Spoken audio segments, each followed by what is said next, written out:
Here's the deconstructed. I didn't need to take this side panel off, but it was a little difficult to get the pry tool underneath there. Took this off just for extra access. But if you take a look, that's where all the trim pull clips are. So you have to get a nice no more pry tool to get underneath there. But it comes off pretty simply all the way around. Then you'll have to take these two little trim pieces off. I just pulled it over from this side. The seat was a little bit in the way here, and then it pulls back. Same thing on the other side. Because that'll block in your HVAC module here. Some bolts across the top, and then it pulls back. Harnesses were easy to kind of snap out. I'll get over there and show that in a minute here. You'll have to take that bottom trim panel off. It comes off in two pieces. Careful with the very bottom one.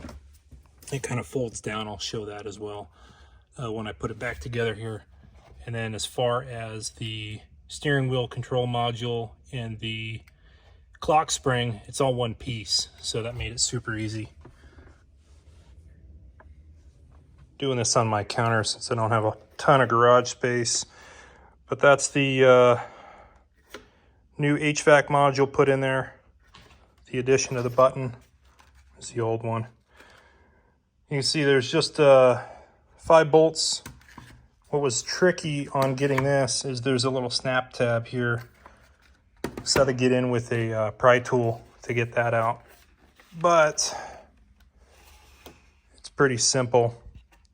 Just the 5 bolts, and you'll reach down in here with your pry tool to get that HVAC module out. Old clock spring and steering control module. I got it taped right now because I haven't been able to swap the grenade pin over. These are clocked so that the spool on the inside is even, not going to break. So you want to make sure that when you take this off that you don't accidentally turn that out of center. One thing I did have to swap over was the steering column movement switch. So that was pretty simple on this new setup. Just 2 Torx bits. The whole thing slid off, and then I just swapped it over to the new part. This one, as you can see, I got pins on the clock spring and then pins on the back side. The old one was blank on the clock spring, and thankfully I bought the whole unit because it was also blank on the steering control module. All right, you guys will have to forgive me. I didn't get videos of taking this apart. I'm not the best with a camera and working at the same time, but it goes back in the same way it came off. It's got 4 Torx T25s holding it on there. And then it's got 2 little tabs that you can see. There's one here and one right there on the other side that just lock onto this. So once you get the Torx bolts off, you'll be fighting those. Just reach around and pull those tabs. I'm going to get this thing mounted back up and the harness plugged back in. I'll show you what that looks like here in a minute. All right, I just got the 4 Torx in there. Pressed it on, it clicked on pretty good, and then I got those 4 in there. Just about to put this harness back up. It's got one little clip here, so I'll clip that back in. Keep that in place. This big one comes around the side. And then the 2 in the back.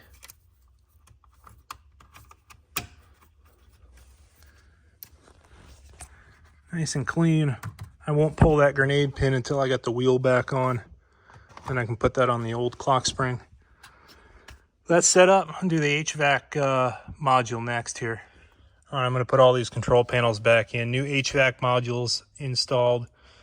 Just going to put all these connectors back in. They should be pretty obvious where they all go, just based on the harness layout and the shapes. And then this thing will snap in with 4 clips, and then it's 4 bolts across the top. So let me get these harnesses set up, and then I'll show you it all snapped in. All right, got all the wires set up I wanted to note that that center port on the HVAC on both of the modules, the factory one without the heated steering wheel and this new one with it, doesn't have anything that plugs in. All the wires are hooked up. Try to put this back on single-handed here. It's just getting it lined up. It's got the clips on the top and bottom. See if I can...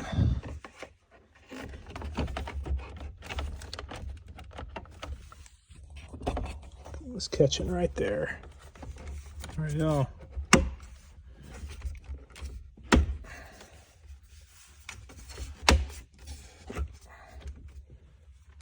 Perfect. I'll get those 4 bolts put in. All right, I got those 4 bolts back in. I think what I'm going to do before I snap all this trim back on is get this bottom piece of the clamshell back on and get the steering wheel hooked up, and then hook the battery up, test all this out. I have to program it with ForceCam before we get going. But make sure everything works before I button all this back up, because it was a pain in the butt to get off. Probably didn't need to take all this off. It kind of has a pivot there, but let's snap all this back together.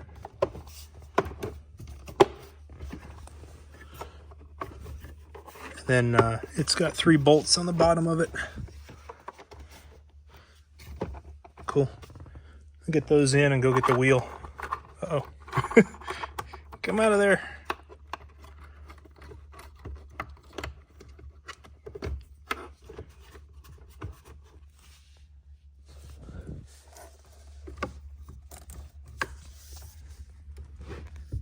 Everything should line up.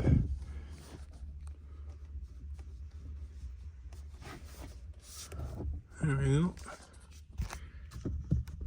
Grenade pin stays in place. And that center bolt.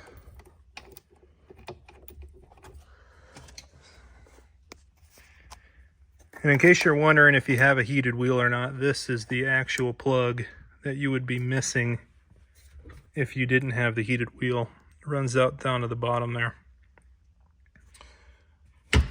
If you're wondering, the center bolt is a T50. Get this buttoned up here, and then we'll test it out. All right, got that tightened down, 46 foot-pounds. Pull that grenade pin. I'll save that for the other clock spring. And we'll get everything plugged in here. Grab the airbag, get the horn and the airbag hooked up. And I suppose I'll have to get that one trim piece, which that one goes on first anyways, because I'll probably need a ignition button to get this thing going. All right. Since I know seeing these clips helps a lot, there's that ignition button. All the little tabs all the way down the length.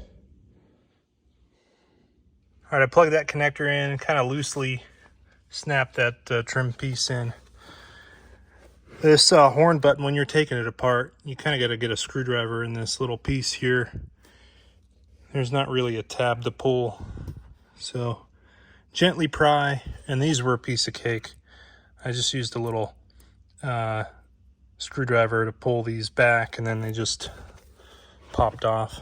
But get these clipped back in, and then snap this back on. All right, there we go. Should be pretty self-explanatory. Those are color-coded. One's blue. And then should be all lined up there. 2 good clicks. Go get the computer and the battery hooked up here.